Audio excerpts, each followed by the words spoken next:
അനുദിന വിശുദ്ധർ ഫെബ്രുവരി 5 വിശുദ്ധ അഗാത്ത.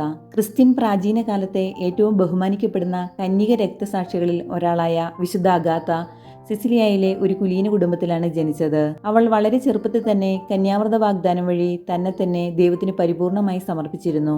സിസിലിയയിലെ ഗവർണറായിരുന്ന ക്വിന്റിയാനോസ് അഗാത്തയുടെ സൗന്ദര്യത്തിൽ ആകൃഷ്ടനാകുകയും അവളെ വിവാഹം ചെയ്യാൻ ആഗ്രഹിക്കുകയും ചെയ്തു. എന്നാൽ ക്രിസ്തുവിനെ പ്രതി ഒരു കന്യകയായി മരണം വരിക്കുക എന്നതായിരുന്നു അവളുടെ ഉറച്ച തീരുമാനം. തന്റെ ഇംഗിതത്തിന് അവൾ വഴങ്ങുന്നില്ല എന്ന് മനസ്സിലാക്കിയ ഗവർണർ അവളെ തടവിലിടുകയും മർദ്ദിക്കുകയും ക്രൂരമായി പീഡിപ്പിക്കുകയും അവളുടെ സ്ഥലങ്ങൾ മുറിച്ചു കളയുകയും ചെയ്തു. തടവറയിൽ വെച്ച് പത്രോസ് അപ്പസ്തോലൻ അവൾക്ക് പ്രത്യക്ഷപ്പെടുകയും അവളുടെ മുറിവുകൾ സുഖപ്പെടുത്തുകയും ചെയ്തു. ഇതറിഞ്ഞ ഗവർണർ അഗാത്തയെ കൂർത്ത കുപ്പിച്ചില്ലുകൾക്കും ചുട്ടുപഴുത്ത കൽക്കരിക്കും മുകളിലൂടെ ഉരുട്ടി. ആ പീഡാശയിൽ കിടന്നുകൊണ്ട് കർത്താവെ, എൻ്റെ ആത്മാവിനെ സ്വീകരിക്കണമേ എന്ന പ്രാർത്ഥനയോടെ അവൾ അന്ത്യനിദ്ര പ്രാപിച്ചു. സ്ഥാനാർബുദ രോഗങ്ങളിൽ നിന്നും പ്രകൃതിക്ഷോഭങ്ങളിൽ നിന്നും വിശ്വാസികളെ രക്ഷിക്കുന്ന വിശുദ്ധിയായി അഗാത്ത കരുതപ്പെടുന്നു.